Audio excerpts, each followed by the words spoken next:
Wow, you guys are getting 3 videos in a day. 3 videos in a day, possibly 4. Not sure yet. Let's see how it goes. Yeah.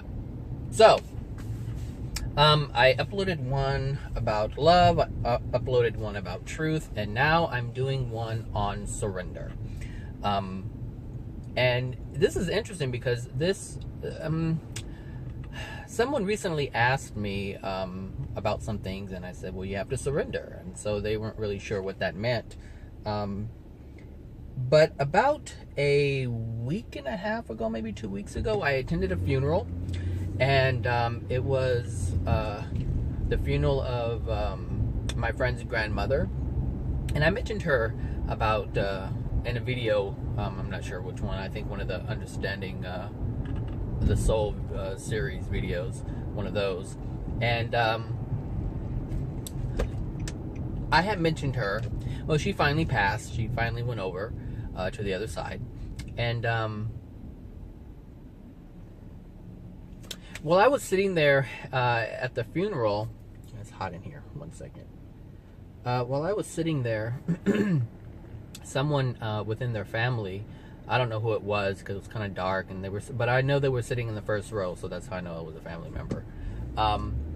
And they sang this song, I Surrender All, and I believe CeCe Winans sings that song. And I've only known like that one part.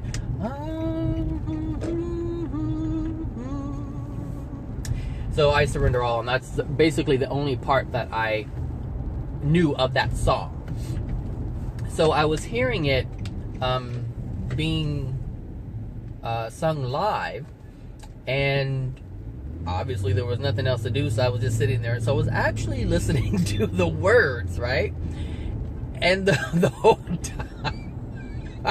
whole time I was listening to these words, I was like, oh my gosh, like it was like, do these people know what they're doing? And then I answered myself and said, no, these people do not know what they're doing.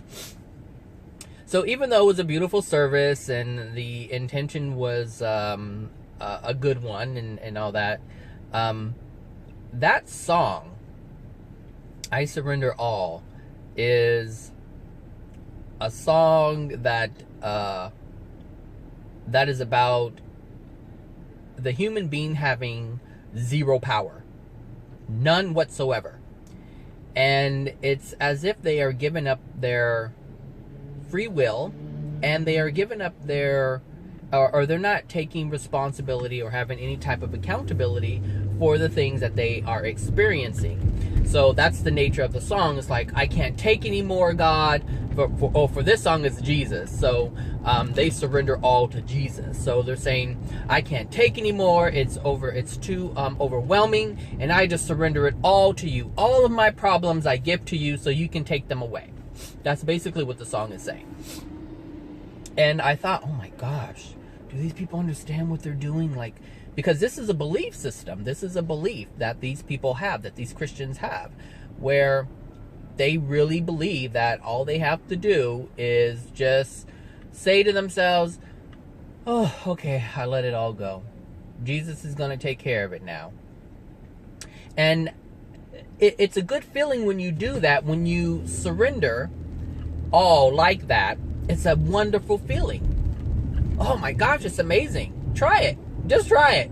You don't have to be Christian, but obviously you're going to have to believe it on some level.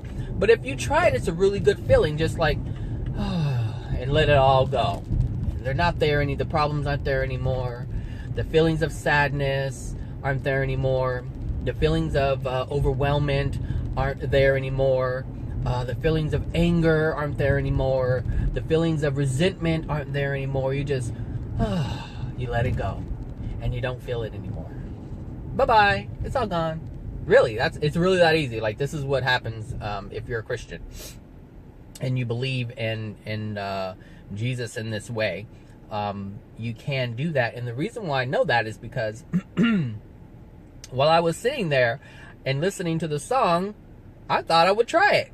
And I did. I sat there and I was like, oh. And I felt the release. I felt the ease that came upon me when I did that. However, this is being done with the mind. And so this is the difference between temporary ease and long-term ease. And what Christians experience is actually a temporary ease. And these things come back. So basically what's happening is by doing this, by saying, okay, I'm just gonna not, it's not there. It's not there. And this is what's happening, is they're literally saying to themselves, it's not there because I've let it all go to Jesus. And Jesus is gonna take care of it. And I'm not, hey, look, I'm not saying anything is wrong with that. I'm just saying this is what's happening, okay? So don't get me wrong. I'm not condemning them for doing it. I'm just saying this is a process that's taking place within this belief system. So I tried it, like I just said, and I did, and I was like, oh wow. I go, well, I see how appealing this is, because you don't have to be accountable for anything. You don't have to take responsibility for the actions that have been taken by yourself. Or themselves. They don't have to take responsibility for the actions that they have taken, and now they just go on about their business. And then the thing is, they'll something else will happen, with somebody, and maybe the same things will happen again, but it's gonna come back. Oh, it's gonna come back, and this is the difference. This is the difference between actually doing something at the soul level, taking care of the cause that's creating the effect on a soul level, or tricking yourself with the mind. And what they're doing is tricking themselves with the mind. That's what this is. This is what Christianity is doing, is allowing people to learn how to trick themselves with their mind. They're not making any changes on the soul level, and most of them don't even know about their soul. They are told that they have one, but they don't even know. They don't identify themselves as a soul. They identify themselves as a physical person who has a soul. So this surrender thing, what does it really mean? Because it is a real thing. Surrendering is a real thing, but there's a certain way that you have to surrender if you want it to be permanent and long-term, not short-term. So I just talked about surrendering using the mind, which is a short-term fix to whatever effects that you're experiencing due to the cause that you have within your soul. All right, so to surrender. What does it mean to surrender? Ooh. Well, it means that you let go of all resistance. That's what that means. You let go of all resistance. But there's some things that have to take place when you do this. So when you surrender, when you want to surrender on a soul level, what that means is you're experiencing whatever it is you're experiencing that's painful, that is causing discomfort in some way, shape, or form, and what you want. And the thing is, the reason why you're experiencing that pain, or the reason why you're experiencing that discomfort, is because you are holding resistance to that discomfort.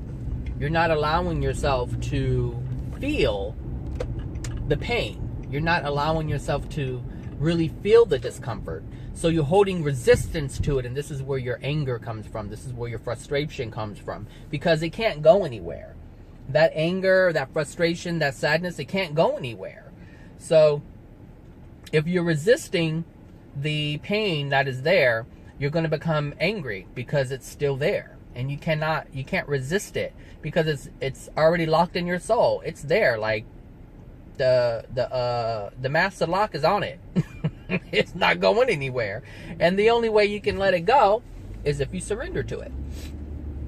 So that means if there's pain, you have to feel the pain. You have to feel it. Why? Because it's real. It's there.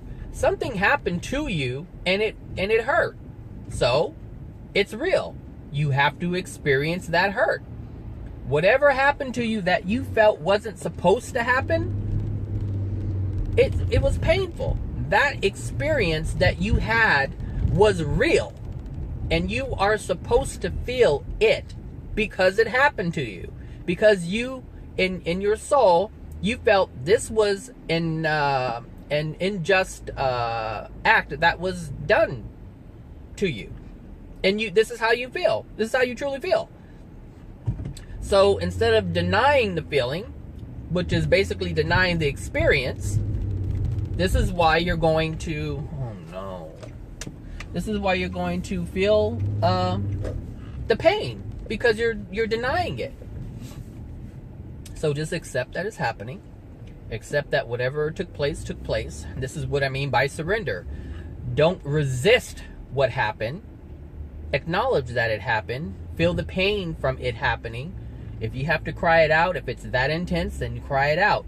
Cry until there's no more tears. Cry until there is no more reason to cry. That's what you do. So you just have to surrender to the pain. Surrender to the experience. Let it go. But people who are like, no, I'm not going to accept that. I'm not going to accept that that was okay. I'm not saying that. I'm not saying to accept that it was okay. I'm not saying that at all. What I'm saying is surrender to the pain that was inflicted upon you. That's what I'm saying. I'm saying experience it. I'm not saying to say it was okay. No, no, no. Unjust is unjust. Pain, when someone takes an action towards you and it causes pain, that's not right. But that's not something you need to be worried about. All you need to be worried about is the pain that you felt from that action. What they have done, what the other person has done to you, is not of your concern. Your concern is the pain from the experience. That's your business. Your business isn't why they took that action towards you. Look, that's something that they will have to deal with. But one of the reasons why people don't like to surrender is because they want to get revenge. You know, when you hold resistance, when you're angry at someone, people feel that they're hurting the other person. That's what a lot of people feel. They really believe that if they hold it against them, then the other person is going to feel pain. Because in their mind, and from the victim's mind, what's happening is they're like, well, I'm going to hate them. And I'm going to let them know that I hate them. And I'm going to let them know that I'm displeased with them. So that they feel so that they own and feel the rejection from me as my wrath. That is basically what's happening. So the victim, instead of experiencing the pain and just accepting the fact that someone has hurt them, they want to hold on to that pain, not experience it, and channel that. Because it's suppressed, now they're angry. Now they want to channel that anger towards the other person, so the other person feels the pain. So they feel discomfort. So they feel dis-ease. This is what's happening. So the victim has now become the perpetrator. And now they have incurred this little, now they're incurring penalty. Because now they're trespassing or they're causing pain in another through their free will. So they're using their will to cause pain to another individual because they were hurt. All because they didn't want to surrender to the pain that the other person inflicted upon them. This is what's happening. You see? It's really easy. It's really easy to understand this stuff. I know some of you get it. Some of you won't get it, but it's only because you don't want to, because you feel more empowered by holding on to the pain. The pain empowers you because the pain that you're suppressing is creating this anger. And this anger you're able to channel towards the other person, whether it's just you knowing that you're hating the other person or you making it known to the other person that you hate them. It's still empowering to people. But this really isn't power. this is damaging to your soul. And you're going to have to deal with that when you get to the other side. And it's going to cause you to degrade even more in your soul condition. Every time you do this, your soul condition is degrading more and more and more and more. Really, that's what's happening. So when you surrender, you just let it go. You're like, okay, I understand that what this person did to me. Because with surrender comes a sense of understanding, but understanding what's going on. Those who hold on to who suppress the anger, and then create suppress the pain and creates this anger. This is happening because they don't understand. That's it. They don't understand. But once you understand once you understand what's going on, it's very difficult to have anger towards someone. It really is.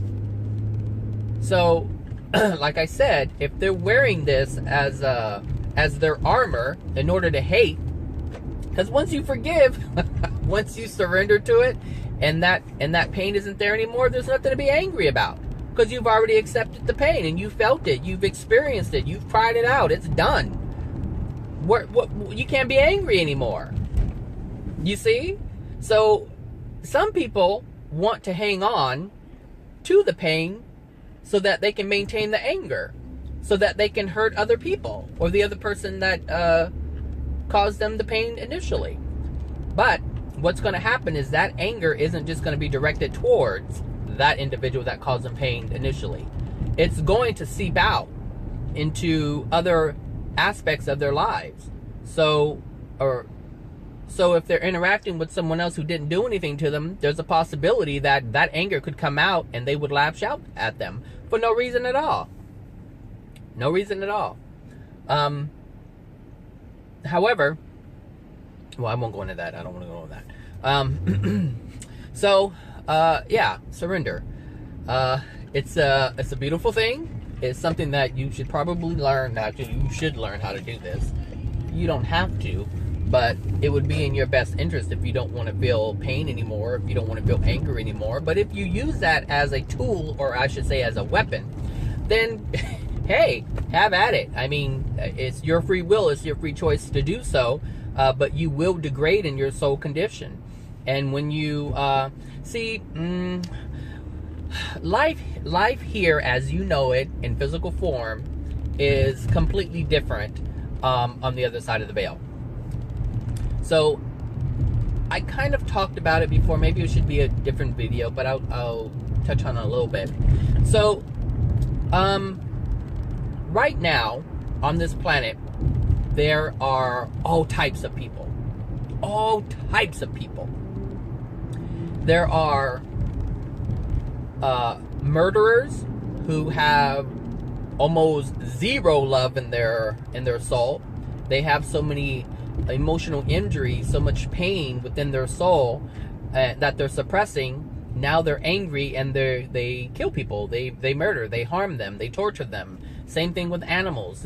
All these different things. Anytime you do something to physically harm another, you have a lot of emotional injuries that are being suppressed, and this anger is starting to surface. So that's what's happening. But on the flip side of that, you have extremely loving people all over the place. So you have, and then you have everything in between. So you have the individuals who are not engaging in these heinous acts, who are not vengeful, who are not condemning of others, who are accepting of others, who are extremely loving, who respect the free will of others. So you have people, you know, that reside on the spectrum of from one end to the other, and it's all here on the planet. But when you die, I should say not die, because you really don't die, but when you transition, or I should say, because you don't even transition, because you're already there in the spirit world, you're just not aware of it. But what happens is when you release from the physical body and you're focused, your attention, your consciousness is focused solely on the spirit world, it's not the same thing. So you don't see the entire spectrum of love and unloving like we do here on the planet. All you're going to see, all you're going to see are those who are like you. That's it. Those who are like you. So you're not going to have this mixture. This is why it's so amazing to be here on this planet. Like, people don't understand why it's such an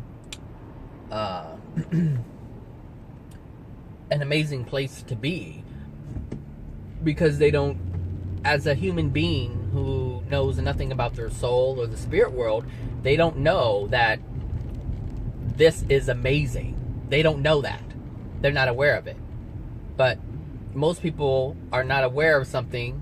Like, they're not aware, like someone who has a car, who has always grown up, you know, in a family who had a car, it means nothing to them. They don't know how much of a blessing it is to have a car, because they've always had a car.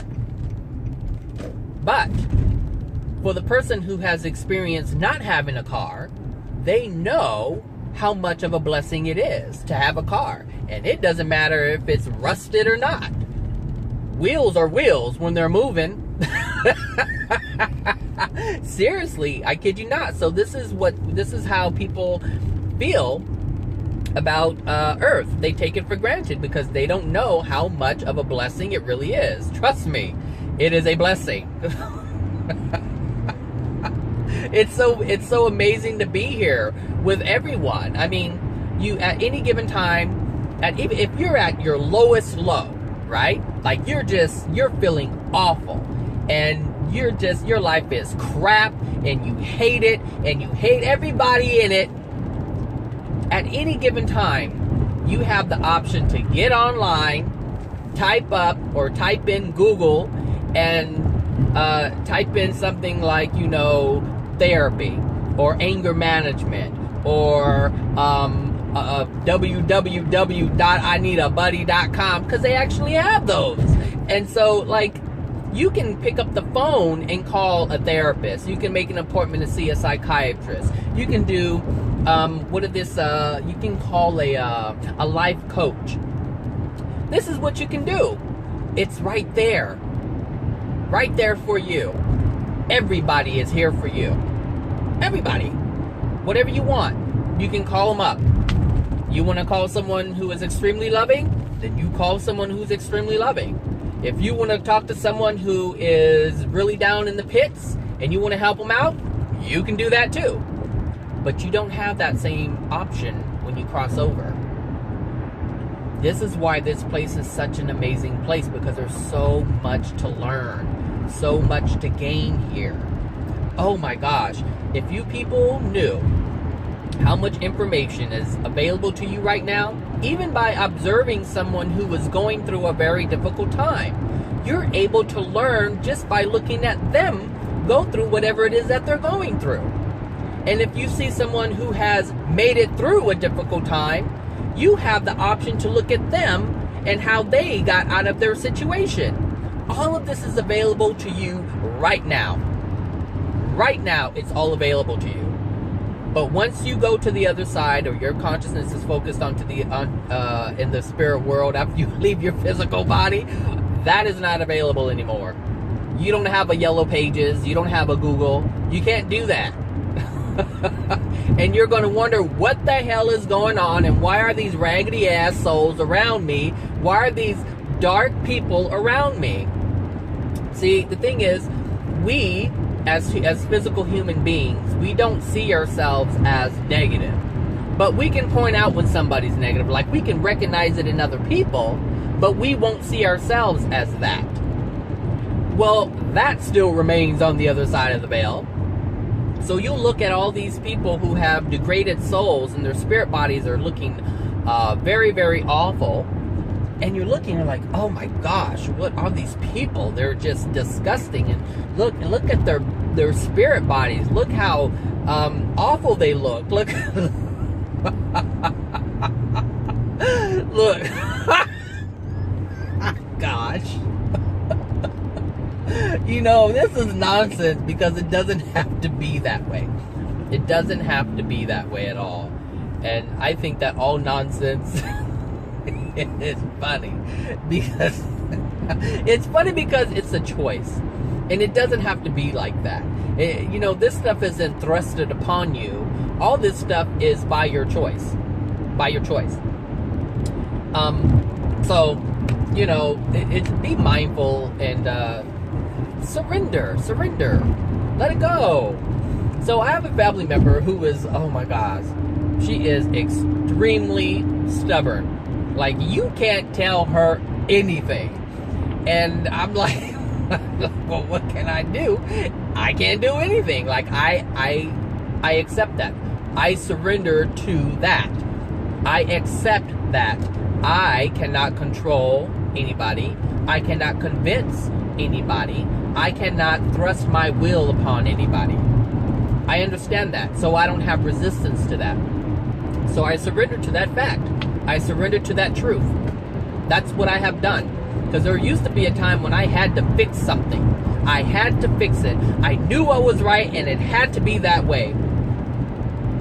But I was also going against the will of someone else who didn't want to change. That's it. That's what I did. So I had to surrender to the fact that I don't have control over anybody else. The only thing that I can fix are things that are in my life. I cannot fix anything that is outside of myself. I have no power to do that, so I'm not going to pretend as if I have power to do that. Everything that I talk about, all these topics that I talk about in these videos that I make, I don't have any power to make anybody believe this stuff at all. Someone has to be willing to accept the things that I'm talking about. They have to make the change for themselves. I can't do it. All I can do is put the message out there, put the information out there. It's up to them to utilize the information to change their lives, and they can only do that if they want to change their lives. If they don't want to change their lives, then they're not gonna accept anything that I have to say. It's really that simple. But I accept that, and since I accept that, I don't have any resistance.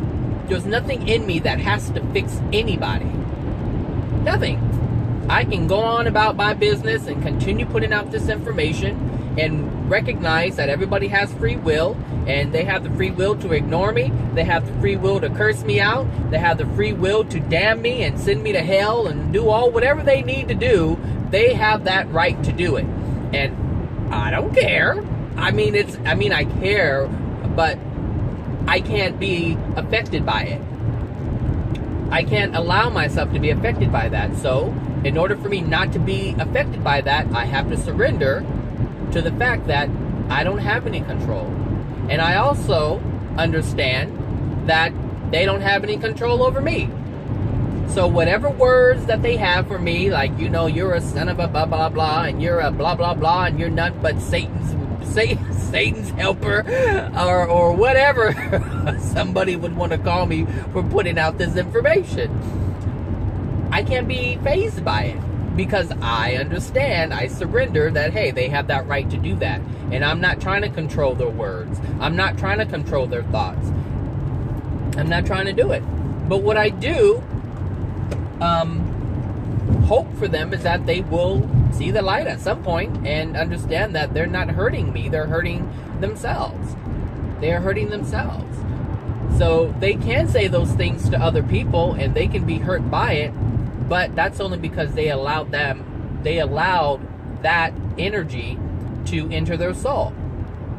But if that energy or those words affected someone else in that way, then that already resided within them to begin with. That's what that means. So that means that they were triggered by something, and so now they have to see the light themselves about some stuff. So, you know, surrender all. But don't surrender like these Christians are surrendering, because they basically say, I surrender all, I give it all up to Jesus.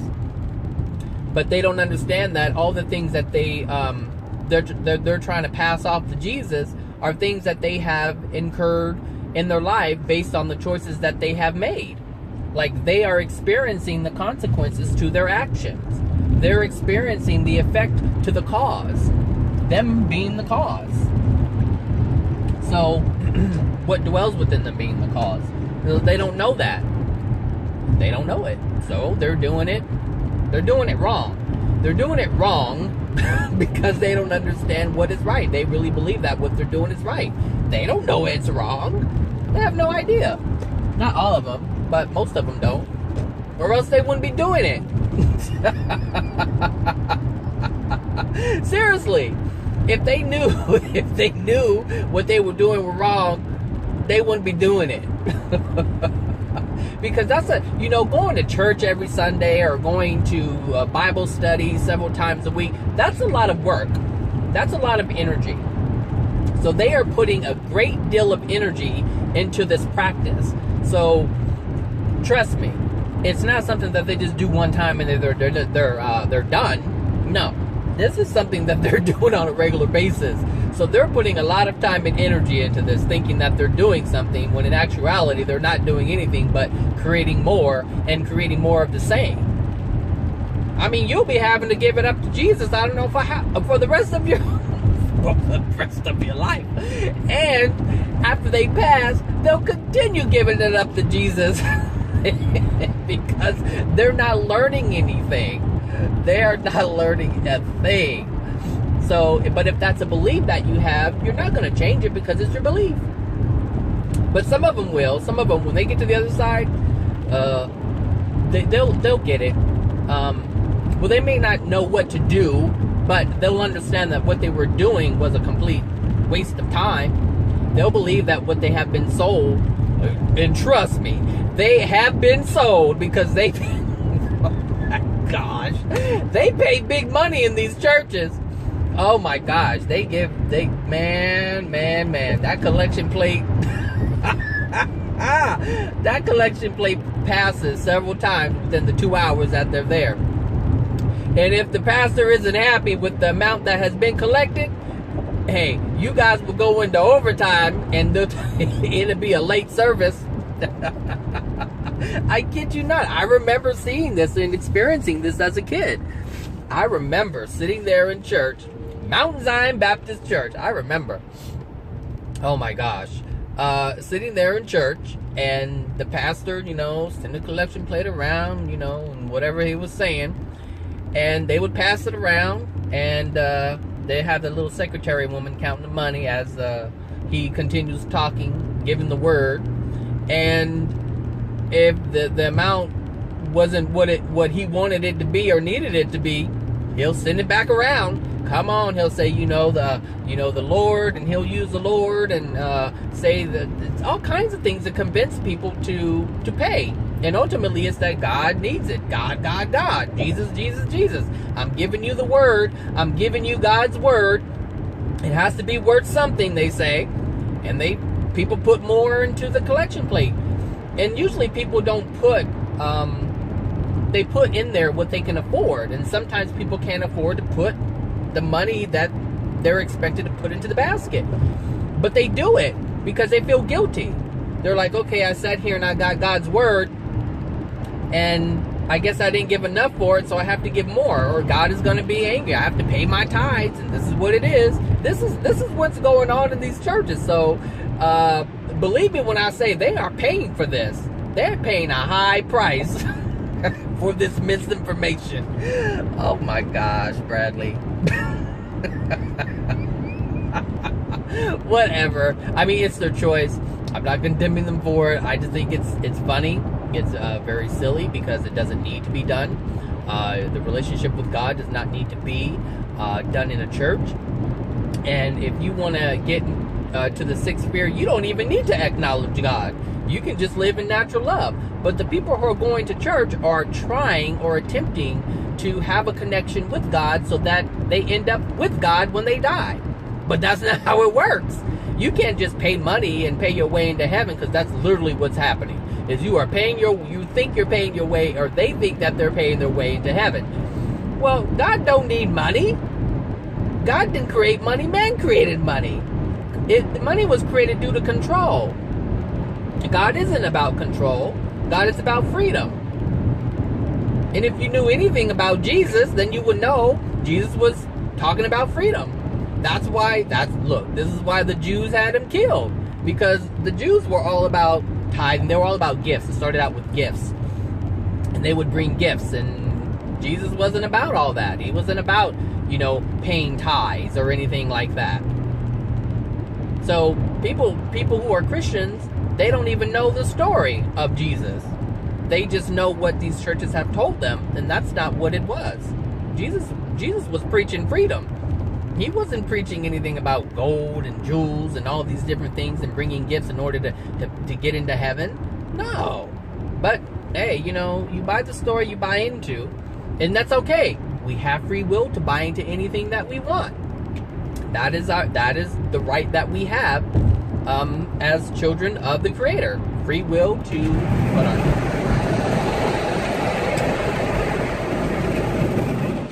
Sorry about that. There was a gnat in my car. I wonder if I have a banana in here or something. So, yeah. Anyway, surrender. Let it go. Just let it go. Release your resentment that you have. Release the pain, meaning allow it to flow through. Release the anger. Let that go away. Let all that stuff go. Just let it go. But you can only surrender if you want to. First of all. You can't just say, okay, I surrender. No. The mind will get you to do that.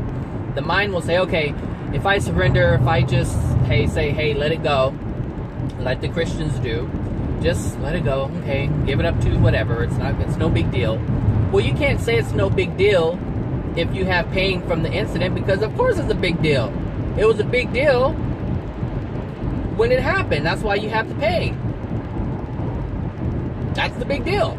It was a big deal. When someone hurt you, it was a big deal to you. But you're trying to suppress it as if it wasn't a big deal. As if it didn't hurt. And this is where the anger comes from. So you have to, when you surrender, you have to do it on a soul level. Meaning you have to have a desire to do it. Because you want to do it. Because you want to release yourself from this. Because you want to release them from it, because that's basically what's happened. Is you are holding them in bondage in your mind. So you are condemning them in your mind. This is where you're holding them in bondage is in your mind, because of the pain that was inflicted upon you that resides in your soul.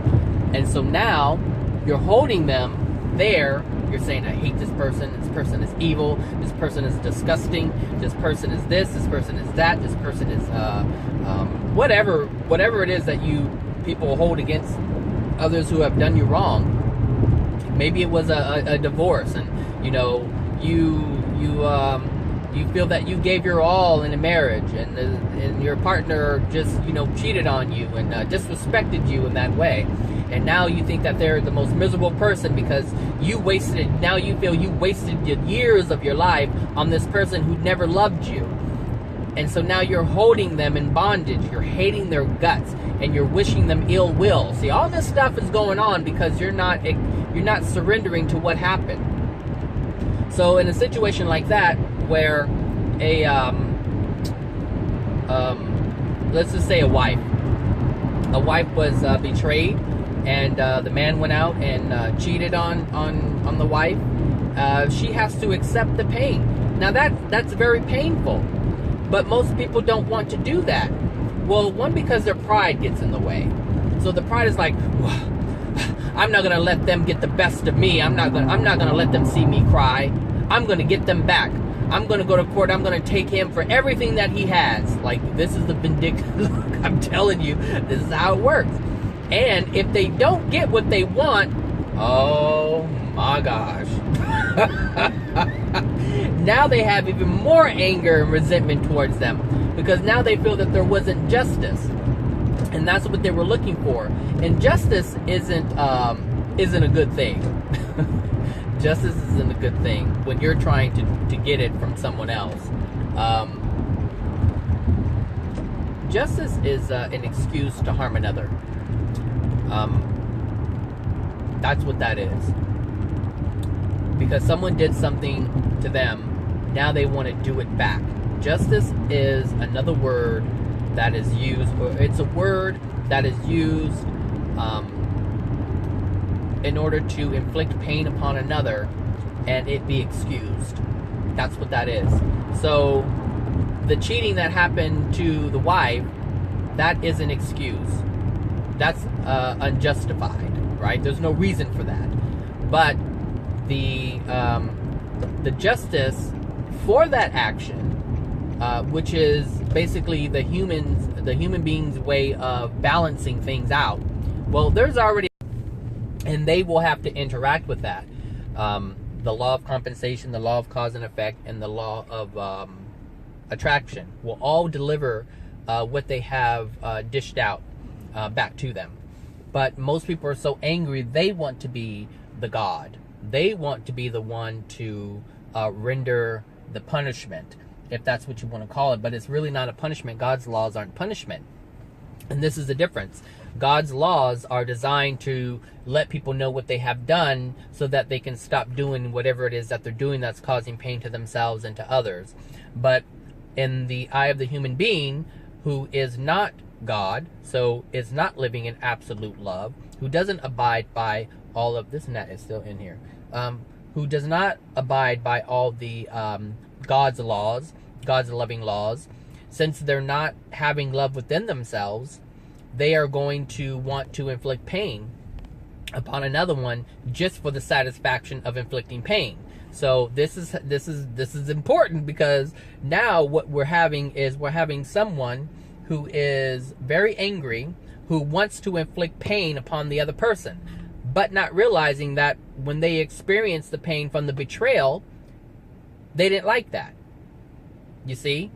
So most people aren't aware of the pleasure that one gets from inflicting pain. They don't see it as that. They're like, well, they did it to me, so I'm doing it to them. But understand that they're doing it because they want some type of satisfaction out of it. Well, a loving person wouldn't do that. And this is how you know that you're not loving to begin with. Hello. So, oh my gosh, I know people hate me. I know they hate me. Oh my gosh. But the only people who hate me are those who recognize what I'm saying is true. Those are the only people who hate me. They'll say, that's not true, but they're only in denial, and they don't have to prove that to me, and I don't have to prove it to them. It is what it is. I mean, I know what it is, but, you know, whatever. Hopefully they find out what it is, and then they'll stop doing it, because hating someone is awful. Like, to have that in you, it's awful. Do you know how that tense feeling you get when you're angry? Your body tenses up, your heart starts pumping fast, and it's just an ugly feeling. Oh my God, that's ugly. So stop all that mess. You don't need to do all that. You don't need to do all that. Look, there's laws that are taking care of everything that we do. When we don't abide by them, and when we don't live in love. But that's not to say, and see here, oh my gosh, some people do say, well, I'm not going to hate them because karma's going to get them. Well, that means that you are having such hatred in your heart that you can't wait. Like, you're desiring that person suffer the consequences by God's law, or God's wrath, as you would probably see it. Nope. You got some explaining to do, Lucy. Because that just makes you know better. It makes you know better than the other person. You still have unloving, or you still have a lack of love, or you're operating with a lack of love, if that's the case. Anytime you say, well, karma's going to get them, with intent that karma is going to, with enthusiasm that they're going to feel pain, no. You see, someone who is loving would never do that. Someone who is loving would look at the situation, surrender to it, experience the pain of betrayal, and understand that what that other person is going through has to be very painful in order for them to even do that. They would have, I mean, really, for someone to betray someone like that, they would already have to have something within them that is unloving. I was supposed to go somewhere after work, and I don't remember what it was. I think I remember now. Shoot. So